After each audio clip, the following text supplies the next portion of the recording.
In my life, it's been like I have to practice knowing that I'm loved and valued to get to a different belief. Most valuable resource is a human life. And if we don't value those and we don't invest in those, we'll lose it. Welcome to the Rethreading Lives Podcast, where we talk about how to take your threads of harm and through the rethreaded process, transform them into something that actually helps you reach your potential. We'll talk with different leaders in our city and our country and find out what they're doing. You'll walk away from listening to this podcast with useful insights and captivating stories on how you yourself can rethread your life and your business. I'm Kristin Keen, and this is the Rethreading Lives Podcast. Welcome to Rethreading Lives Podcast. Our guest today is Jason Kelloway. And Jason and I have known each other a long time. Jason runs our partner coffee, Social Grounds Coffee. So they are using coffee to change lives. And I actually let me give your bio first. The bio that I know of you. I actually don't know a lot of details about your story. I know that at some point in your story, you were a homeless vet. Correct. Experienced some mental health struggles and then basically rethreaded your life. And now you're using business for good. Social Grounds Coffee actually, the mission is to actually give employment to veterans experiencing homelessness. And that's how we got connected, I think, is through coffee, because we were looking for a coffee roaster because we wanted to sell coffee, so it had to be survivor made. So we found you, and then you sourced coffee from different women's co-ops around the world, survivors in Nicaragua, and then veterans who are experiencing homelessness could roast them, and then we sold it and helped survivors of human trafficking. So this was this beautiful partnership. Jason is energetic, entrepreneurial, full of faith and love. Like he walks into the doors of Rethreaded and immediately fills it with love. He's like my brother. Yes. And we're a little bit alike. We both appreciate the presence of Jason Jones in our life. Yes. We probably both struggle with the same things. Yes. So I'm excited to have you on today to talk to you about the rethreaded process in your life, in your business, in leadership. And yeah, I love that. I also know that you'll go deep, and I love that. So let's start with maybe paint the picture about your life right now. Where are you at right now? Right now, I am happily married almost 10 years to my beautiful wife, Mandy, who actually just returned from preaching at a conference in Ohio. And I was here as a single dad with teenage kids, which was always fun. So we have 4 children. We're a blended family.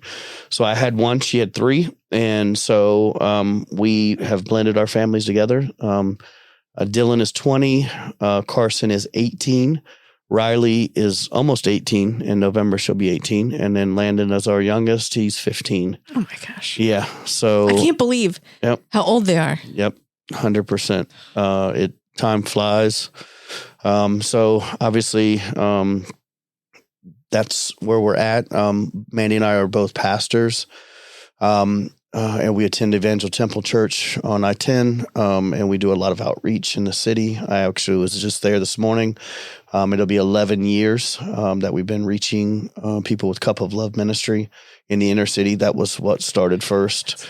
That has been the heartbeat of who we are and what we do, is to give back to those that are vulnerable, those who need community and family. We can't always be a resource, but we can connect with resources. But what we found is with the lack of a family community dynamic, resources can help, but it's an integral piece. It's a vital piece. And I know that's part of my story as well. So me doing this was where I came from in my homelessness, in my disaster. And so these folks know that that was my story. And they know that I understand. They know I'll be truthful and honest with them, and love them through it. And so, and then the coffee, Social Grounds Coffee Roasters, we're going into our 7th year. We are believing for some opportunities and some results for next year. And we're positioning ourselves for that with key team lead positions that I'm believing that are going to come through. It has been a little bit tough this year. In what way? Oh man. I think it's been tough. I thought it was just us coming back from the summer, but I think economically, a lot of people said there's been less spending. Yeah. I've heard it from a lot of restaurants, and of our course, sales are down. Yeah. And so it's trying to be resilient and creative inside of that, finding solutions. It's easy to find yourself in a pity party, easy to find yourself in a place of frustration instead of finding solutions, staying positive, seeing past a small situation into a better place. And so I've tried to position myself there to go, what separates certain people is solving problems quickly. And not staying there. So for some people, it could be staying there for a day or a week. And for others, in 15 minutes, it's over. And you'll see those people thrive. And so I've tried to really will myself into things that I don't necessarily feel like doing. So, I mean, it is kind of, we could just jump right in. It's the it's the rethreaded process. Time, purpose, vision, openness, community, and what those are the ingredients. Yeah. And what actually, we're talking about your sphere of potential, your sphere. So to reach your potential, you have to heal. Those are the elements of healing. Those are elements to reach your potential. And blame and shame are what shrinks your sphere, shrinks your capacity to reach your potential, which is blame and shame is BS. Yeah. So we talk all this about this at Rethreaded. And it is, ever since I've started this and like exploring this and studying people who've overcome really hard things and talking to them and how they did it, blame of others, I realize how much I do it. And shame, which is like, everything's my fault, I realize how much I do it. And then now I see it everywhere. So like exactly what you were just talking about. If you get stuck on problems, if you get stuck in your pity party, if you get stuck there, you can be stuck there forever. Yeah. I see people who are stuck. Yep. And still blaming and still full of shame. Yep. So how have you moved from this not getting stuck here to like solving problems? Because sometimes you do need to sometimes problems do take time. They do. Like I have also learned is that I sometimes don't take time, but how do you not get stuck there? As soon as you said that, it hit me. I think that sometimes we have to understand something. And if we can't understand it, we're stuck. And sometimes there's no understanding something. There's no understanding why someone would leave a 2-year-old boy and not have any contact relationship and not pay child support and then have an opportunity to have that son 33 years later in your life and still continue to devalue, do things that have an opportunity to make up. And I'm speaking of my own life. I know. I was like, is this you? This is me. This is me. And for me to have an understanding of what someone else thinks or why they did things, I may never get that answer. Yeah. And if I want that answer, I could stay stuck there. Yeah. Of why a father would not, and to have 3 other children, to raise them, to do all of that. And then the ones that you've had prior to have very little, good experience. Experiences shape our lives, right? Mm-hmm. Good or bad. And so I've had to relinquish my right to understand. There's a scripture that says in Philippians that to have the peace that surpasses all understanding.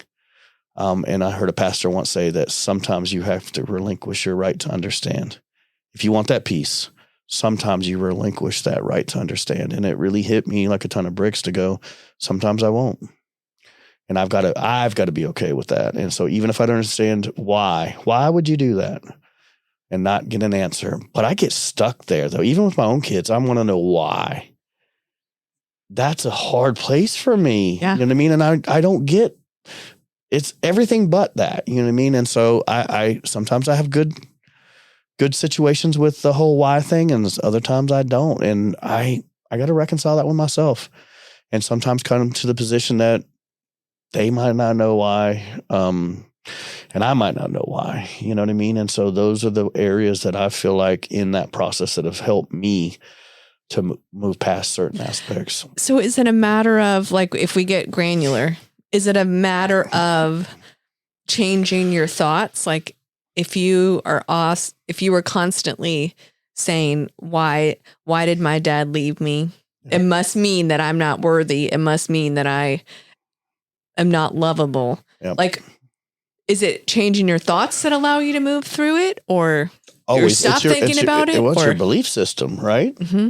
It's my belief system about myself. And for me, my faith is huge. And so for me to know that there's a God in heaven that loves me and that cherishes me, that created me, when I truly believe something, then it diminishes the weight and value of other aspects of my life.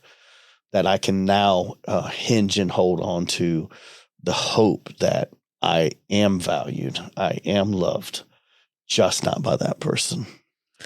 It's almost like you have to practice it, is what I'm finding. Because my whole life I've kept thinking that if I just believed this way differently, then all these thoughts would just go away. And they haven't gone away. But the more that in my life, it's been like I have to practice knowing that I'm loved and valued to get to a different belief. Yeah. I think that it's the new experiences that help. Yeah. Mm-hmm. So if we take old experiences that create old thought processes and belief systems, I have to have new experiences that can create new thoughts and new belief systems in my life. For instance, I hated holidays.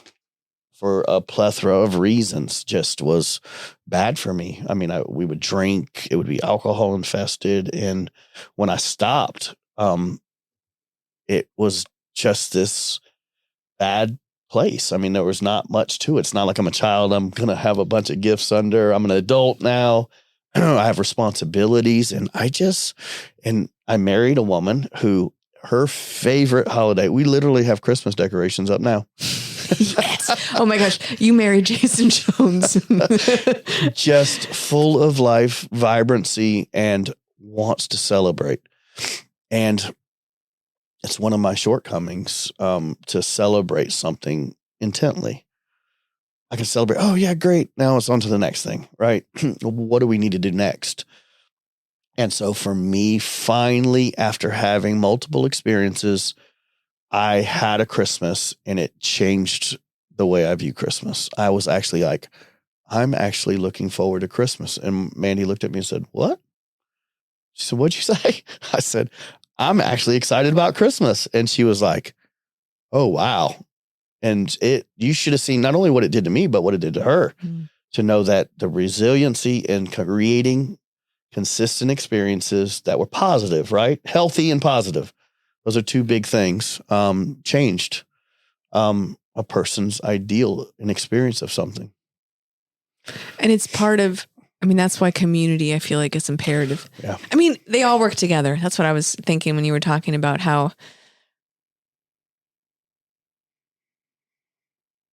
it's a plethora, all these things working together to change our belief system. Yeah. Including time, which is, how many Christmases did you hate before you started to like it? I don't know, maybe 3 or 4. 3 or 4. So 3 or 4 years. Yeah. I don't think it was a hate, more like a dread. A dread. Or like whatever. You know what I mean? Just get through it. Kind of happy for the kids. Like white knuckling it. Happy for the kids, you know what I mean? But just bad experiences and memories of certain aspects. And that's why I coped with certain things. And then you come out of that and you have to deal with trauma and deal with some of those other things. But yeah. So I don't know a lot of your story, but what I know, at some point you were in a dark place. Yeah. And then something happened to start the other side of the process. Yeah. So like, can you tell kind of where you at, and then what are your sparks that started to like change your life and start the rethreading process? So the dark place, I got saved in 2013. It was right around Thanksgiving. And not a lot of people know this. And so when you used to Google my name, it used to be terrible. Really? Oh, yeah. And thankfully for certain things that I don't even know, I think not long ago, I tried to look and I couldn't find it. That's so cool. But I was hooked on drugs, cocaine, alcohol. I had picked my son up here's some vulnerability for everybody. Picked my son up from daycare because I'd missed so many times in my previous marriage, and picked him up in high on drugs and alcohol. Never intended to hurt my child, but and drove around for 24 hours and never harmed him. But the police were looking for me. It was called an Amber Alert, and finally was on the phone with my best friend and handed him to my best friend. Obviously, my child wasn't harmed. This is my son, Carson, 18 years old. And they, and I drove off intending to kind of end my life at that point, that night. And, yeah, one of the darkest nights I've ever had. Tried to pull the trigger and nothing happened. And ended up on his couch. And a few days later, from coming to of this,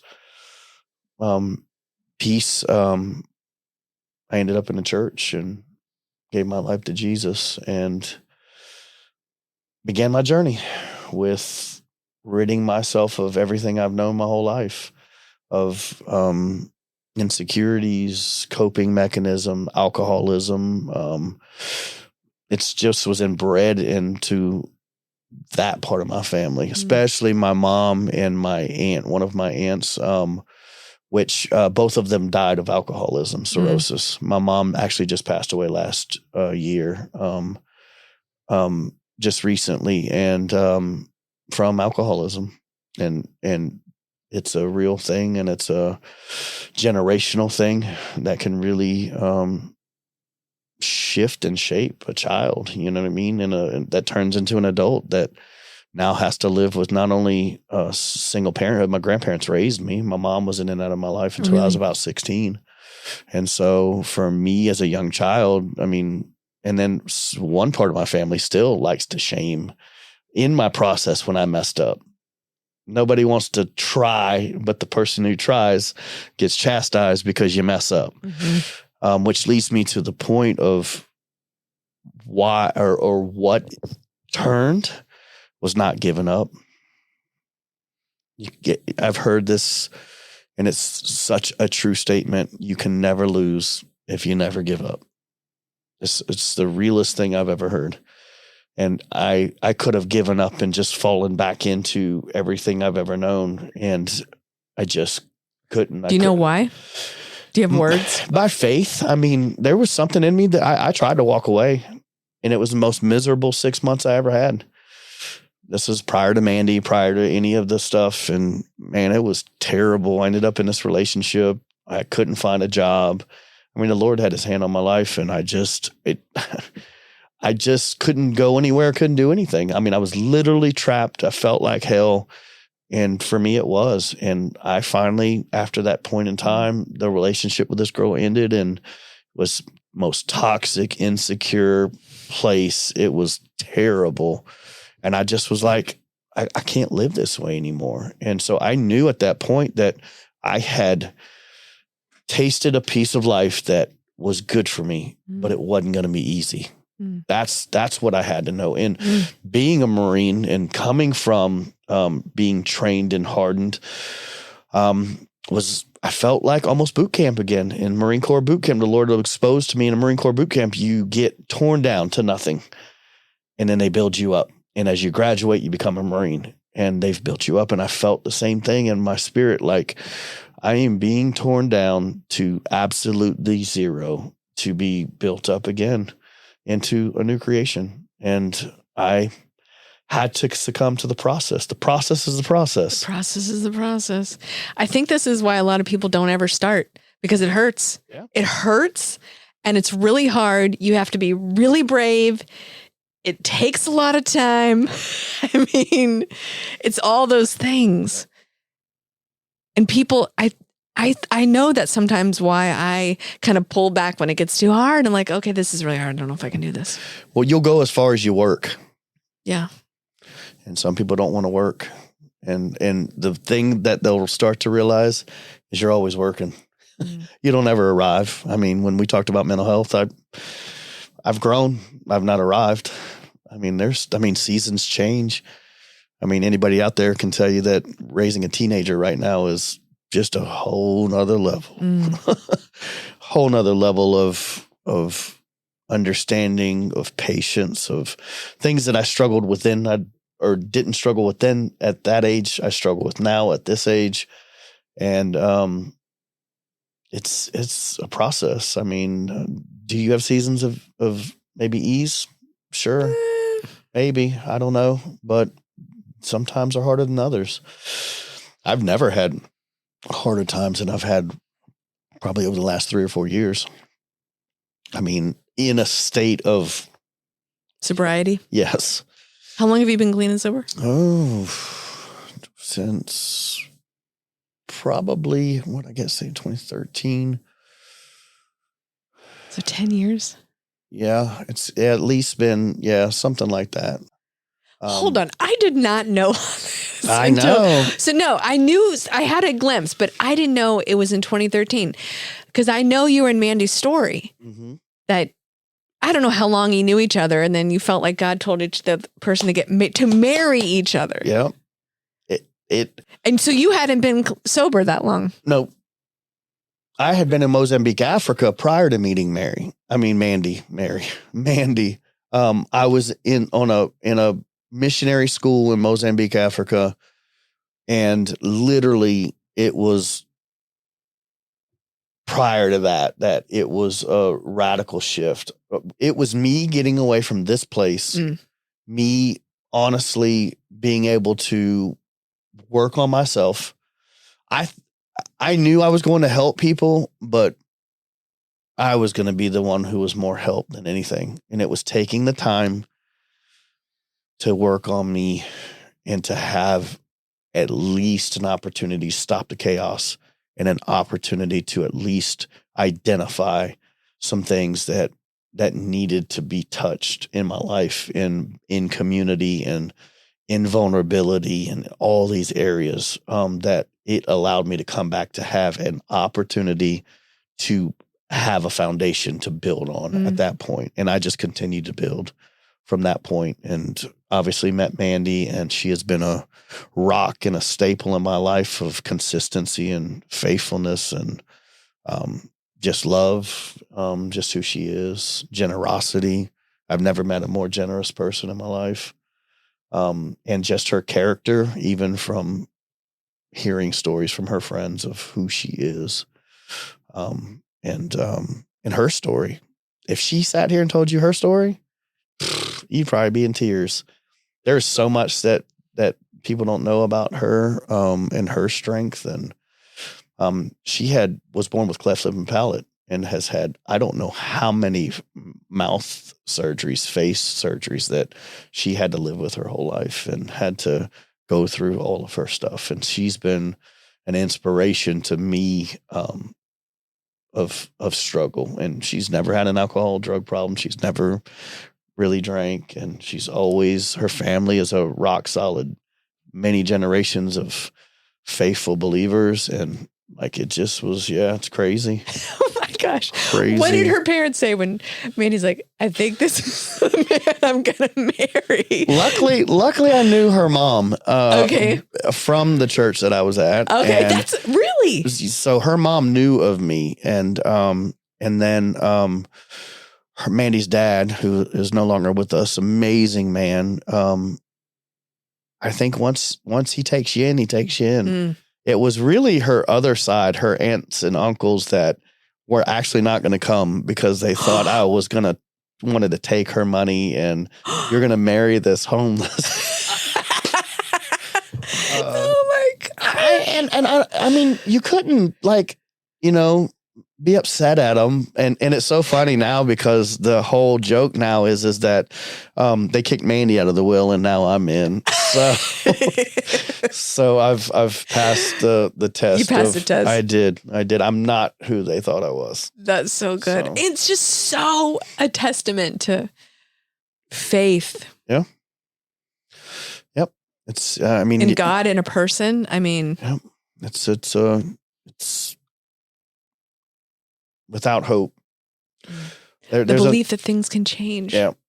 And you have to believe in yourself and you have to know you can do it and put the work in. And so, yeah, So was there a time, like what made you believe in yourself again? Like, how did you come out from the shame and the blame? And like, I do think blame and shame stops you from believing in yourself. Yeah. I know. Speaking from experience. I think I had gone so far down that it was more shame than blame. Mm-hmm. At that point, obviously, I wished my family hadn't taught me that. You know what I mean? Sometimes I would go, where did you think I learned this from? You think I just picked up a bottle of alcohol and just started to ingest this? No, it was actually just, exuded out of everything we did, holidays, all the stuff. And so it had gotten so bad that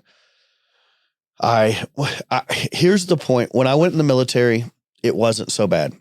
I hadn't gotten as bad, but the military and the trauma and some of the loss and the survivor's guilt that I had from the military, I think became the tipping point for me of a lot of things. Yeah. I mean, it just was hard. And as a whole system, the military isn't necessarily set up to help you navigate that well. They're trying a lot better, but I think they still fall super, super short. And I think that's why you see so many advocates and organizations out there that are having to bridge the gap because they just can't do it. And no matter what they campaign to do or say they're going to do, it just doesn't ever bode well for the vet. And so for us to learn something new, I just had a conversation with someone the other day and go, when you get out of the military and you come from these places you've been, whether it's combat, deployment, or just the environments of where you're at, this is no longer normal. Civilian life is no longer normal. And so it's so drastically different in a way of life. So adapting back to that tends to be super hard, and understanding what someone's been through and how they think is difficult. And so that's why you have so many families struggling to, receive their son back, their daughter back, their husbands back. Man, it just is such a deep dynamic, you know what I mean? And a lot of it, even I've had to go dig and do the deep work, was if you think of it, we didn't deal with it before we went in. All it did was magnify whatever you didn't deal with it 1,000 times. You know what I mean? I always draw back trauma to childhood experiences. And so many times all they do is get magnified through a military experience. But it'll always go back to a childhood experience of where you were then. Most of the way you are is shaped at certain moments in that childhood.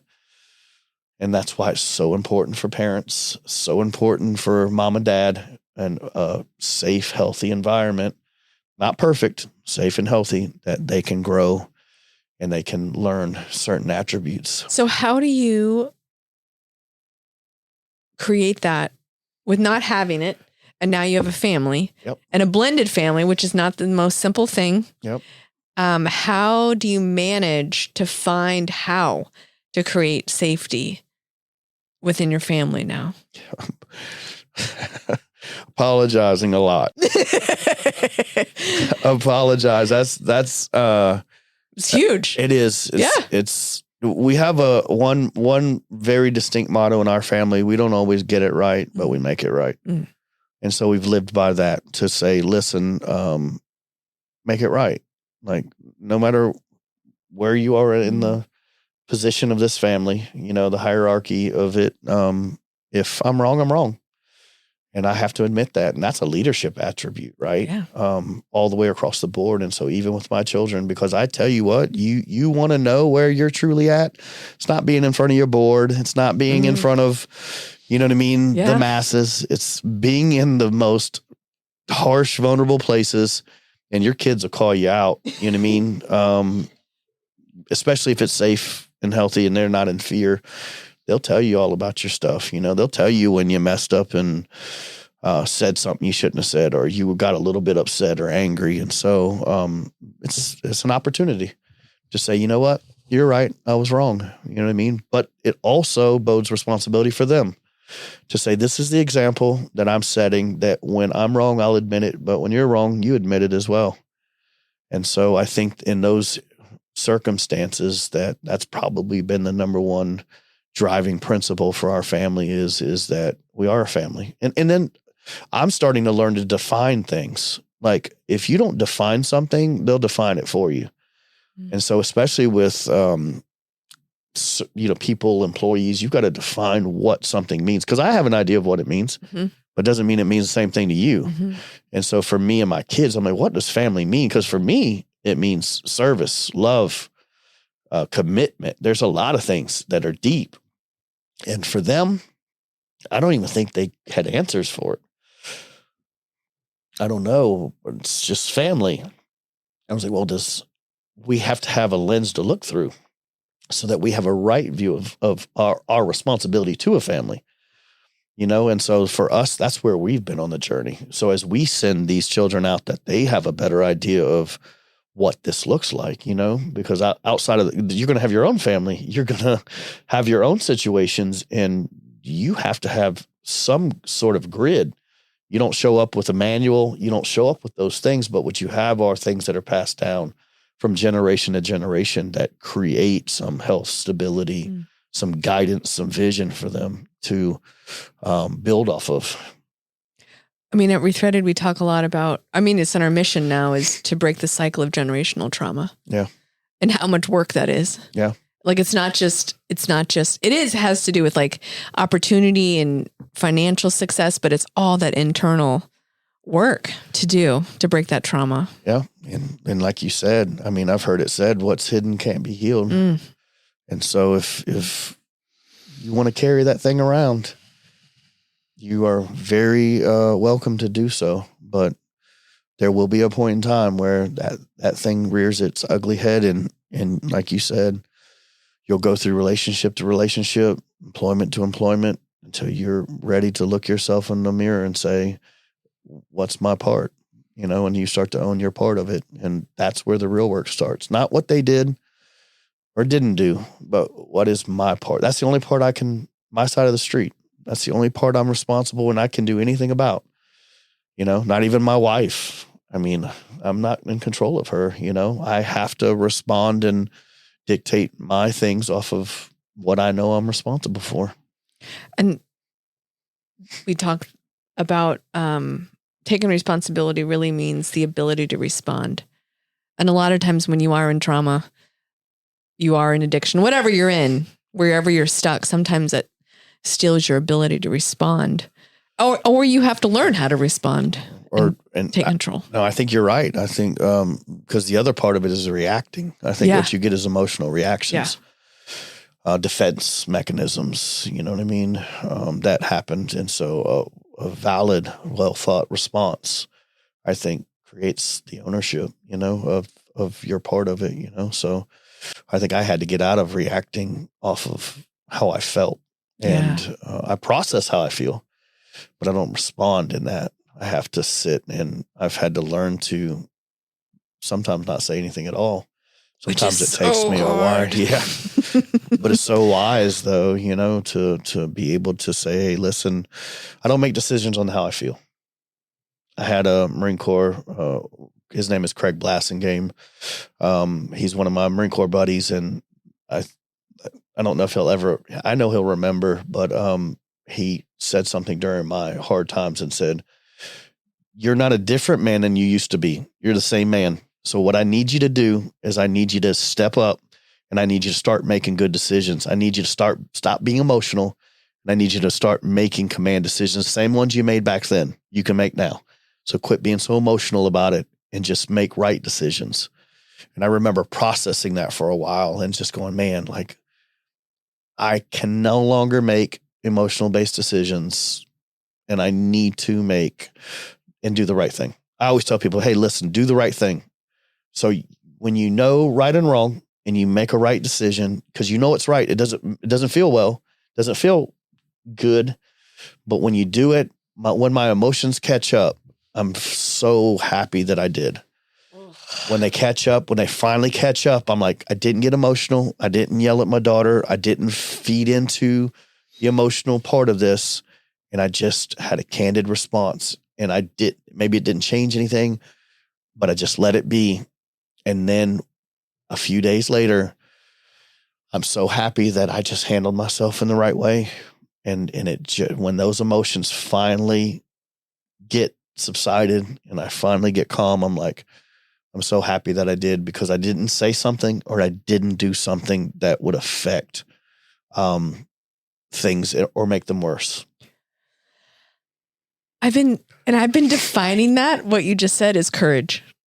Like the courage is, I don't have it totally figured out yet, but part of courage is the ability to sit in your uncomfortableness and have delayed gratification. Part of that to me is so courageous. Yeah. That's definitely, I think it's a learned behavior too. I think that's wisdom, right? Of knowing, I don't need the gratification now. I think that's a maturity and a wisdom that is like, I don't need it right now. There's nothing that it fills. No sense of pride in me, no sense of being right in me. You know what I mean? Or control, right? Control is a big one. It's a big one. And saying that, you know what? I don't have to be in control, and it's okay. Because this thing will come full circle. Yeah. And I think at that point, I think that you begin to see how powerful it is, not only for you, but for them, because it didn't make the situation worse. It didn't shift blame. It didn't make shame. It didn't do any of those things. And I find when I practice in areas of my life that aren't that hard. So for example, when my alarm goes off at 4:55 a.m. to get up to go to the gym and I don't feel like it, like the practice of getting up anyways and going to the gym, because I know 100% I've never, ever regretted going to the gym. I always feel better. My day's better. My mood's better. Everything is better if I get up and do it, even though I don't feel like it. And that practice, I think, can strengthen your muscle. Yep. So you can do the harder things with not to respond to your daughter. Yep.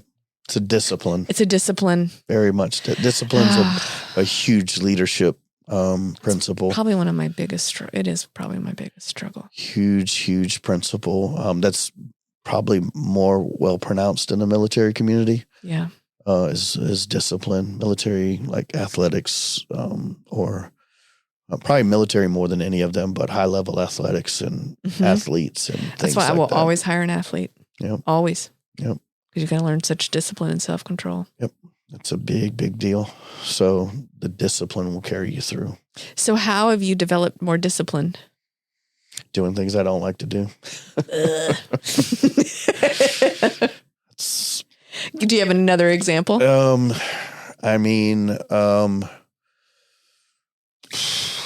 me okay, help me walk this through this. Yeah. So there have you been diagnosed with ADHD? I have not. Anxiety? Any? I don't think I've diagnosed myself with anything, honestly, because I think there was such a long period of time I didn't go to the VA, the doctor. I didn't go to anything, and I self-medicated and coped. But I wouldn't say I didn't have attributes of a lot of different things. Right. Yeah. So sometimes in my brain, which is like ping, ping, ping, ping, ping, all the time. All the time. Sometimes it's filled with negative thoughts. It's filled with all these things I have to do, not do. I know that is your brain as well. I'm assuming, because we kind of operate the same in life a little bit. Yeah. How have you been able to bring that down some? I don't know if there's a specific thing. Exercise, working out helps me a lot. I train a ton in that.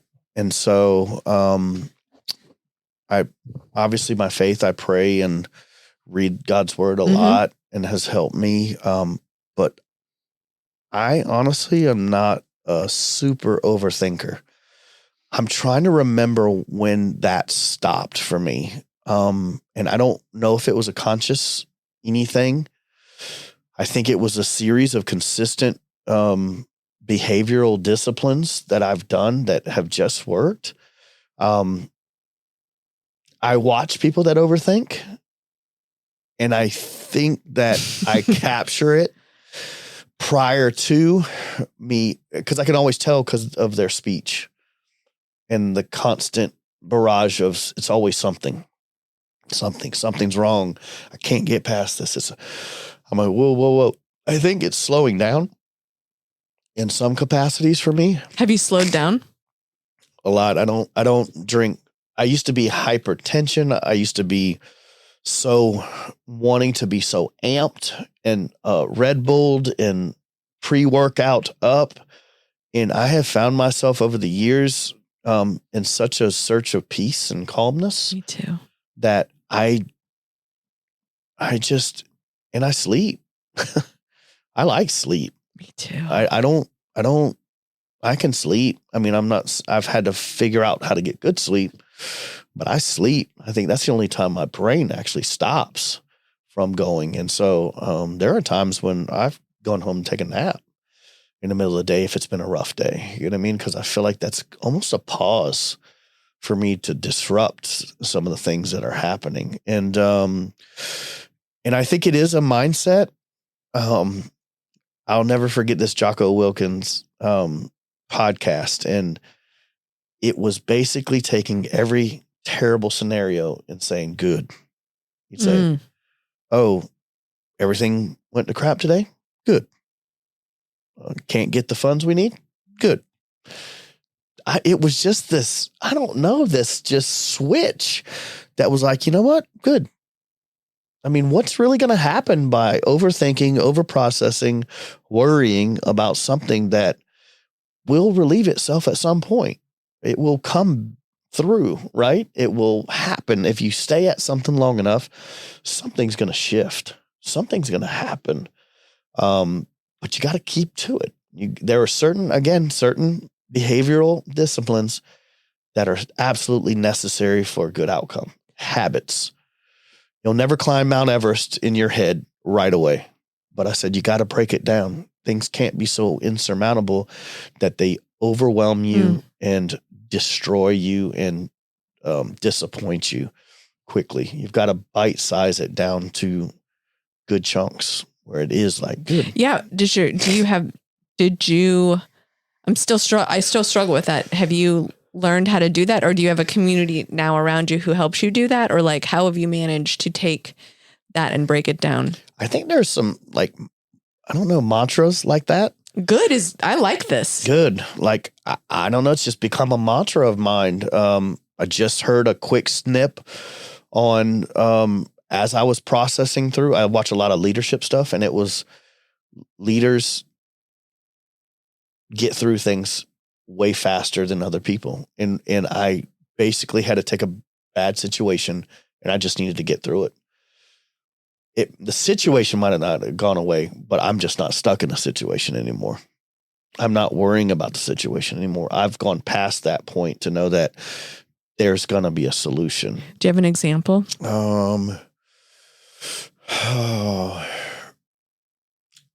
Vulnerability again. We've had tough last 4, 5, 6 months. I mean, we've lost probably $3,000-$4,000 a month. And for a small company, that's a lot. And then my wife has had no weddings for the last 4 months. It's been the toughest time. And I just looked at it and I was like, you start to see payroll get tight. You start to see things happen and start to figure out creativity. I have to buy green coffee. I have to fill orders. And I just was like, one thing happened and it really, momentum started to shift. One good thing, and it was a vendor of mine that ended up giving me terms, pulling coffee in here, giving me terms and getting freeing up cash flow for $3,000 or $4,000, $5,000. And it just shifted something in me that was like, good. There's my gap. There's a space and I'm going to push hard through it. And then I started to see other things starting to shift. I'm still waiting on a few things that could really change the trajectory of our ERC tax credits that I've been waiting on to see when they're going to come in that we're approved for. You know what I mean? The sale of my mom's house, financial money out of both my personal side as well, that we'll get back hopefully in the next 2 weeks that it's closing. So there's some things that in the moment, if I don't look out far enough, I'll just see what's right in front of me. And that's being a visionary too. You got to see something out there that gives you something to cling to, something that's going to shift, something that just drives you harder. Yeah. So that's a real situation that I found just a slight shift. Something just one thing went right. And I'm thinking of time. You know, time is your currency to heal. Time is your currency to reach your potential. So like you have the past 3 to 4 months, how you handled that time determined this next, 4 to 5 months. And you could have been stuck in blame and shame and worry and tension, but you were able to like manage that tension of, oh, this is really uncomfortable, and stay steady through it. Yeah. Consistency changed my life. There was a word that I felt that I was needed so desperately in my life, and it was the word consistency. And there's a leadership quote: successful people do consistently what others do occasionally. And it's always stuck with me. It's a Craig Rochelle quote, and it's stuck with me that no matter how I feel, these are the things that I'm going to do day in and day out. There are certain things that I just will not. What do you do every day? On. I wake up, I pray, I get in my word, I exercise, and I get to work. I plan my day and I execute. So I have to stick with those. And I spend time with my family. It's huge for me to, I don't miss dinner. Has to be something super, super important. Yeah. So has this made you more organized? I would say that it's definitely brought me on the path to become more organized. I think it's also brought to my attention how important it is to delegate and to have people in place. It's hard to be organized with everything. It's just sometimes nearly impossible. There's not enough hours in a day. And so to ask yourself to do something that's nearly impossible, especially for valuing what's important to you, comes down to the aspects of what do I need to do well? And I just need to do those things. If it's one thing, if it's two things. I've had this adage, I don't put more on than I can fit on one hand. If I start to get into hand two, it's too much. So I have to have, if I have room, then I'll make an exception to that. And it just has allowed me to not be overwhelmed in certain aspects. But again, business is business. People leave, people take new opportunities.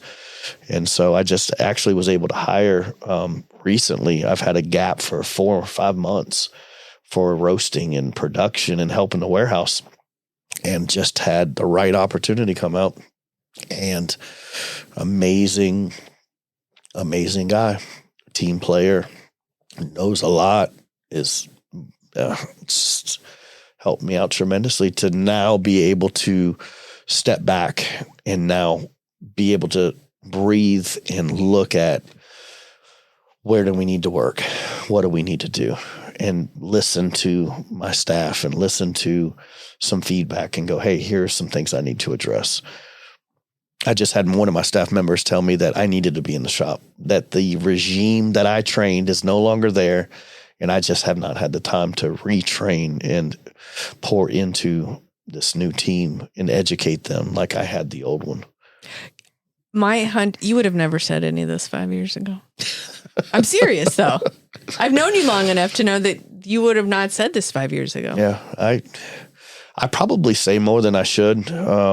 But I mean, I don't know if you were operating in this way 5 years ago. I feel like the way that you operate now is different. Yeah.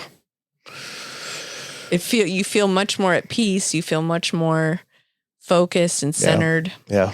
No, I definitely have grown. I mean, you still double booked yourself today. I sure did. That's what I was hoping. I was like hoping all of a sudden I would get more organized. No, I don't think I've arrived there.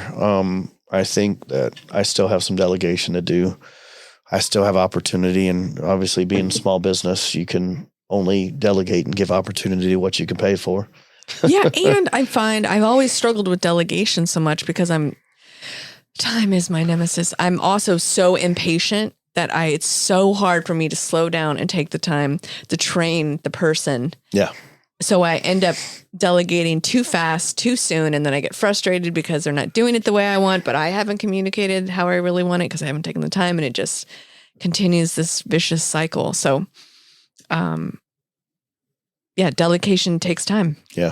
To delegate in a good way. Yeah. It takes your time. Yeah, and it takes your time, and if you already feel stretched for time, then yeah. It's not a quick fix. No. It's a little bit longer fix, but I think the long run, But in the long run, it really pays off. The courage to manage that and anxiety for the betterment of everyone around you, betterment of your company. Yep. It always becomes about everyone else. Yeah. It's the only way that it'll truly grow and flourish and be healthy and successful. I always say it's like successful is not success if it's not healthy. It won't so stay. True. Yeah, it won't stay. And it's not worth it, especially in the day and age that we're in where there's so much more mental health. It's tragic. And I empathize and sympathize with every aspect of the mental, what we've been through, what people have to go through now versus life was so much more simple. I mean, we didn't have cell phones. Man, my phone was attached to a wall, and I didn't know what everybody else was doing. I had no idea you know what I mean? It never got to you. You know what I mean? You didn't have to worry about thinking that you missed out or nobody liked you or somebody was cyberbullying. If you got bullied, you were fighting out in the yard. That's true. In the front yard, it was over. Or it was like on your beeper 911 or something. Yeah, I remember that. Yeah. So yeah, it's definitely different times we're in, and we're evolving. But I honestly, as much as I can say, I just wish we would. Less is more. Less is so much more, and I think that's what you're seeing from what I've experienced. And in the last 4 years, I've lost 8 people.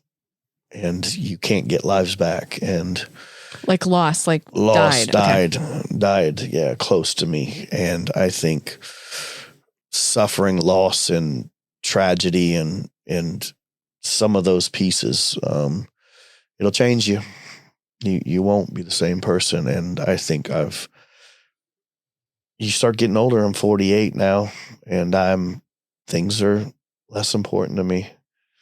You know, I mean, things that I used to say have now become more real than ever. I used to say, I want to make a living, but more than anything, I want to make a difference. And that's more prevalent in my life than ever. It's not about being the next superstar or the next, viral video. It's the constant impressions of opportunity that you have for the person in front of you to hopefully touch them for good and hopefully influence them for good, that they leave better than when they came in. That's our hope and goal, is that every person you interact with is hopefully better off because of you, because of your life and how you live and what you believe in and how you treat them, how you view them, how you value them. That's a big thing for us. Honor affirms value. So when I honor someone, that means I value them. And that's a big, big thing for me. So many questions that they're stuck in there now as we're going along. Yeah. What are you thinking about right now? Just what I said. I mean, just how valuable people are. I had an opportunity to really say that, especially with homelessness and what do we propose makes a person valuable? I mean, it's the upside down kingdom. The Yeah. first shall be last and the last shall be first. And if we don't view every person with that sense of just really like centered and just authentic, that I really do care and I see you, type of thing, then it can just get lost. Like what is truly important anymore? I mean, humanity's the most important thing on the face of this earth. And we can't lose sight of that. Most valuable resource is a human life. And if we don't value those and we don't invest in those, we'll lose it. We have to invest in the human life and the generational piece of this, or else we'll lose it. It will devalue. It will not be what it was. I mean, even what our women have experienced, I mean, that's what they've experienced at Rethreaded they've been devalued on all levels. And I think about our women who, they go in and out of jail and hospitals and police and hotels, and like nobody saw them, treated like a criminal. And over time, just the belief of themselves having no value. And then when I think about what really makes me is like that we almost lost them. And I always say this, I was like, but the world is better. Yeah. I saw this clip. Wait a minute, yeah. Yeah, I saw this clip and it was Japanese art, and you may know it, where they take gold and they fill the cracks in. I can't remember the name of that art, but it was such a beautiful depiction of Rethreaded and the women, and if we could see the flaws in the cracks as gold. It's good. Good. I mean, what if the world wouldn't have had you? What if you would have believed that you were just an addict? Yeah. And that's just what I'm going to be. Yeah. That's all I am. I mean, this is the way I was raised. I can't do it. Or just settling for just ordinary, or settling just for whatever I deserve, however I was raised, you know what I mean? We weren't wealthy. We struggled. I lived in a trailer with my mom, got picked on, you didn't want to bring people to your house, so I grew up at the beach, and, a lot of those folks were pretty well off or decently well off. And, so you struggle with a lot of identity and circumstantial situations of, what do I have? What can I afford? I never had a car. I didn't even drive to high school. I had to get a ride. And so you can let those things define you, or you can let it, empower you to make change, to do something different. And so if you have the ingredients, I think environment's big.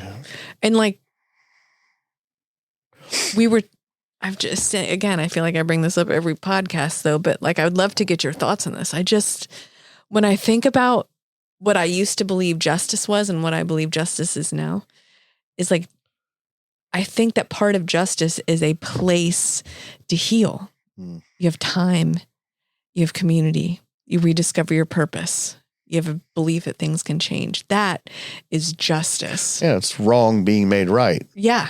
Not necessarily by jail or punishment, or it's space to heal and reach your potential. Yeah. It's an opportunity to turn what was meant for evil into good. Yeah. An opportunity to make change, someone to say you can do it. And we want you here. You know what I mean? You're welcome here. You belong here, and sometimes I'm sure people walk in and it's hard for them to believe that, but after so long, it's hard not to. But I love that you walk in Rethreaded and you belong. I mean, it's an example to me of this is how a person acts when they believe they belong. Yeah. You're joyful, you give love, you're encouraging. I feel like there's a two-way. You get encouraged just as much as I just feel like I was this man, he knows he belongs here. It's awesome. Honestly, what I go through my head is I'm a family person because I never had it, or at least not in the way that I thought it should be. And when I walk into certain places that let me be me and love me for me, it allows me to think that I have hundreds of other sisters that are in I feel like I have sisters. I'm like, man, these are my sisters. And I even had one, I won't say names, ask me, do I remember her name?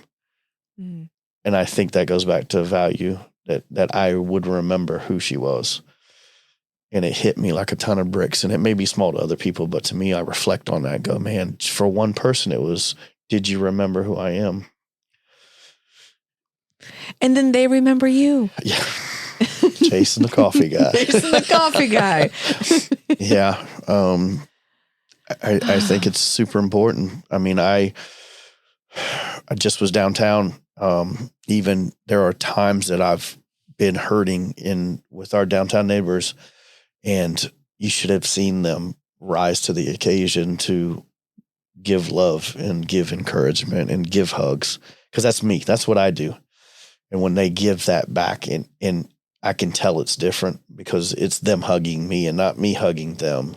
And it has helped me through many, many hard times. I always tell people, man, hey, I don't know when I'm going to do it, but it's going to be soon that I'm going to go on the streets and shoot a documentary and be homeless for a week to 10 days and really give a good depiction of downtown Jacksonville and the homeless population and the realities of the stigma that's put on versus many of the realities of what that looks like. And I've had many of them say, when I say something like that, we'll take care of you. And I said, there's no doubt that if I had to be down here, that they would take me and take care of me and look over me. I mean, I can think of two incidences. When I was an intern in campus ministry, we were involved a lot with people who were homeless, and we made friends. And I spent the night on the street one night with my friends I wanted to experience with them. Yeah. And yeah, the whole night, it was Aaron and Monica, and they were married, and Aaron he slept right there, and he said he was up all night, just guarding, and I felt safe. Yeah. And then when I lived in India, and I would go into the red light area where there was, thousands of women and then thousands of men. It was the place in the city I felt the safest because I knew those women would have my back no matter what happened. Yeah. They were the ones. One time I was visiting women, and there was this man, and he would not leave us alone, following us, tracking us.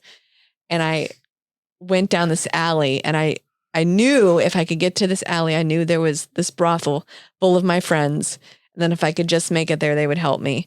And I came down the street, ran into the brothel, and I told the ladies, I was like, that man won't leave me alone.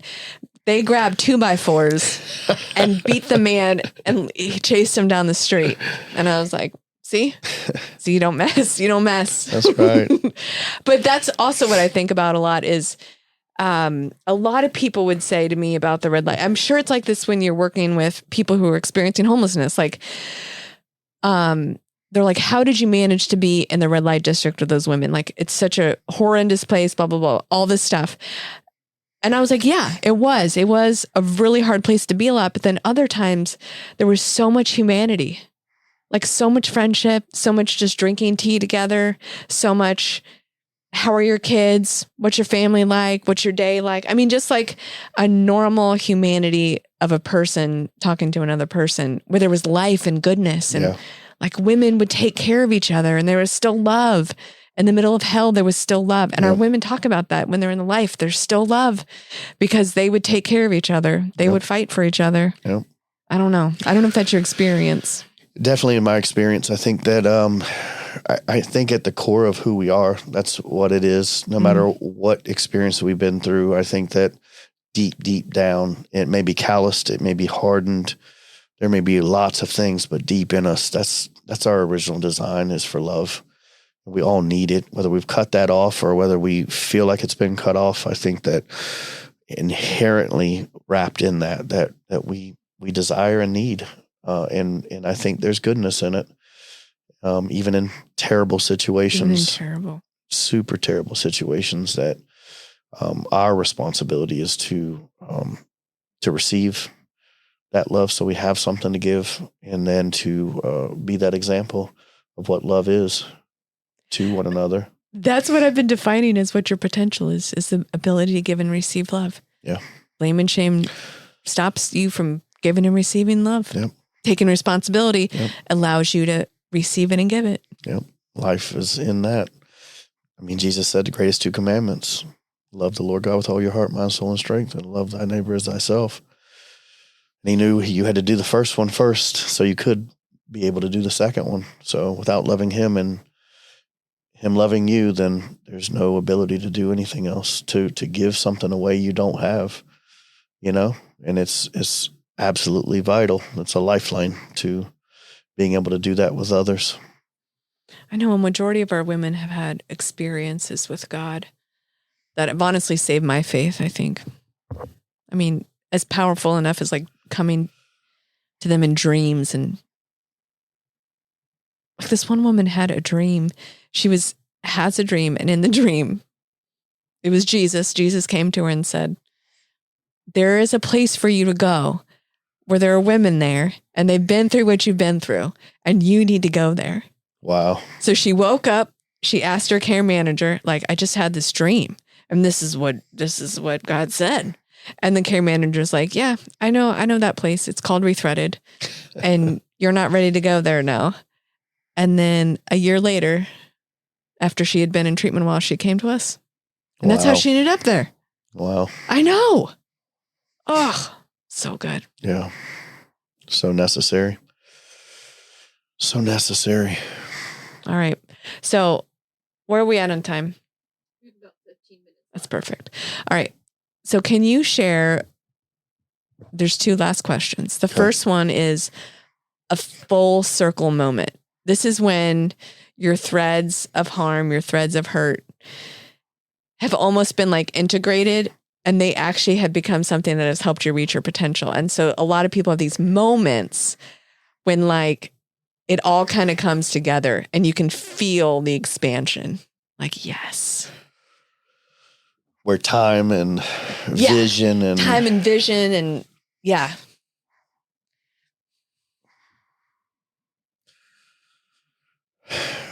I'd have to say family. I mean, yeah, that's beautiful. Yes. I'd have to say the family that I have that has grown and obviously will expand.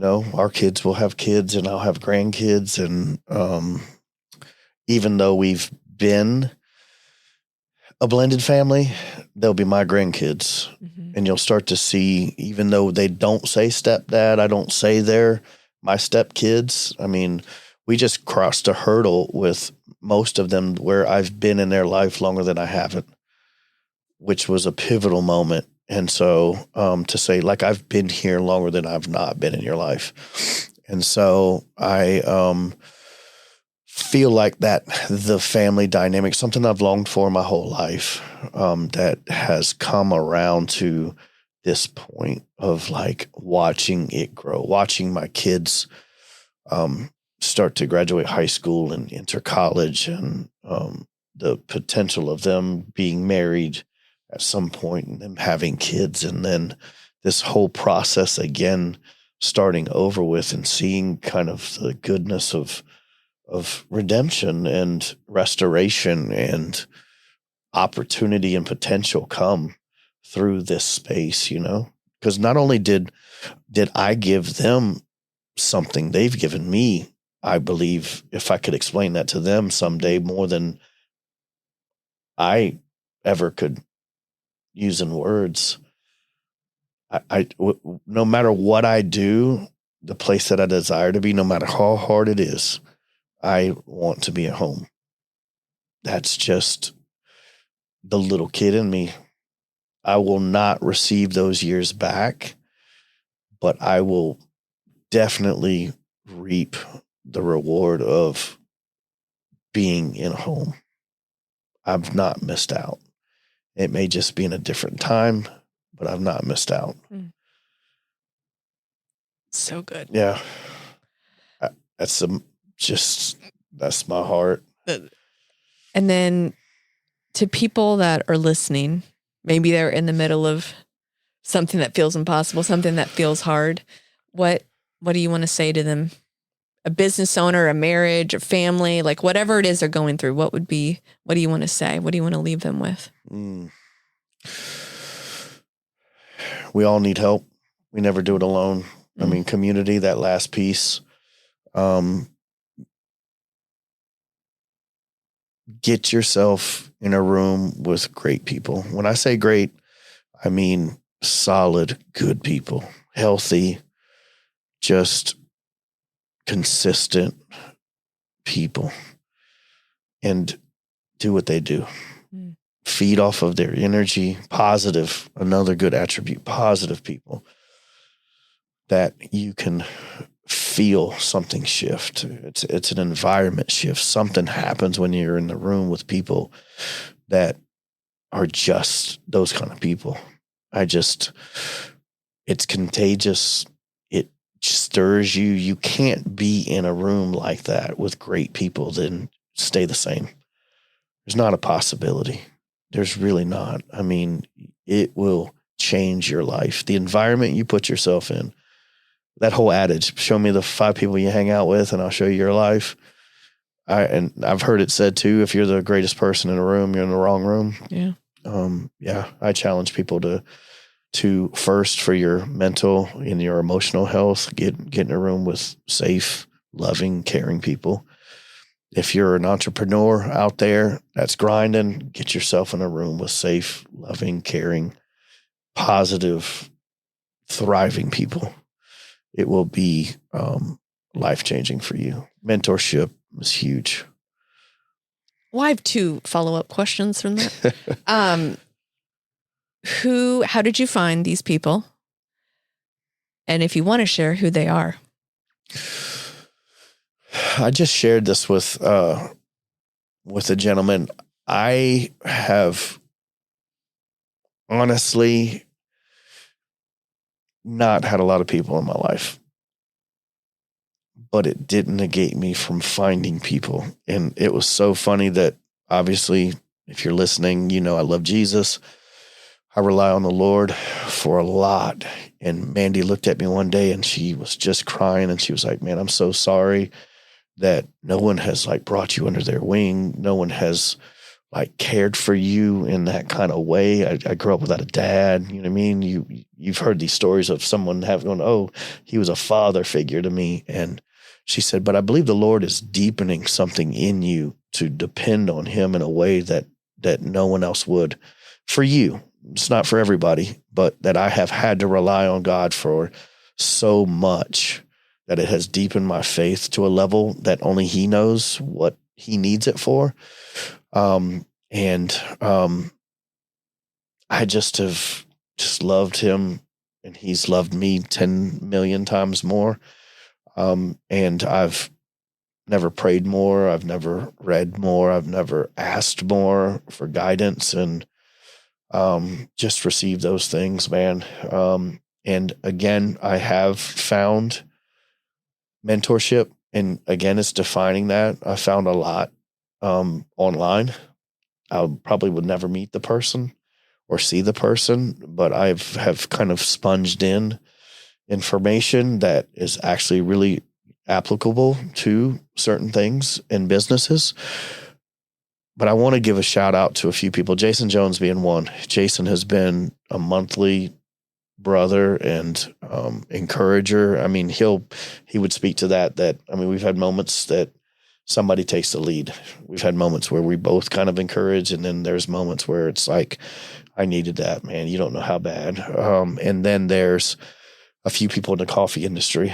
There's a big brother of mine in Raleigh, North Carolina, Lim Butler, and Kyle Ramage from Black and White Coffee Roasters, their whole team. I just was up there for a coffee comp, and specifically for coffee, I was up there and they were doing a prelim, and I was washing dishes and just like doing whatever. And Kyle's wife looked at me, Claire, and said, Jason, you don't need to do that. And I said, you don't understand. And she said, what? And she goes, this is my family. And dude, she literally almost teared up to like the point of like, I'm small here, but with you guys and how you've helped me, you have no idea of, I'm always welcomed here. I'm always like family here. You would even differentiate. These are two different companies. They've allowed me. I just was in Colombia with Lim for a docu-series on soil regeneration and climate change. He could have brought anybody in the world. And so super, super pivotal inside of my professional. So I have a few, not a lot, but a few. You don't need a lot. I've heard that too before. I've heard, hey, I'd rather have 4 quarters than 100 pennies. Yep. So there are a few. And then I have probably my best friend ever, David Searcy. We've known each other since high school baseball, and Billy Green. We've stuck together through thick and thin. So those two guys, David Searcy and Billy Green, shout out to those guys that even at my worst, they're always there for me. So, yep. All right. Well, thank you for sharing today. Yeah, absolutely. Imparting wisdom. For listeners, please go drink coffee at Social Grounds, located on Main Street in the Springfield neighborhood. And you can also order online. You can order online through our website. Yeah. We're trying to build our subscription base and see the impact that subscribing to coffee has. And I've even had this thought, Kristin, I don't know if I shared it with you, that it's hard to get people to subscribe to coffee, to say, hey, subscribe and buy a bag, and this is the impact that'll have. I think I'm about to switch this up and tell them to give me $20 a month. I'll send you a free bag of coffee and we'll change lives together. Yeah. Veterans all over our city. So we'll see if that works better, because I've had asked for money and people are like, I'll just give you $100. I'm like, you give me $100, but won't subscribe to a bag of coffee. So I think I'm about to change my delivery. So subscribe and get some coffee that changes the world. Correct. I'm including women at Rethreaded. 100%. So go do it. What's the website? It's socialgroundscoffeeco.com. Okay. All right. Thank you. Thank you.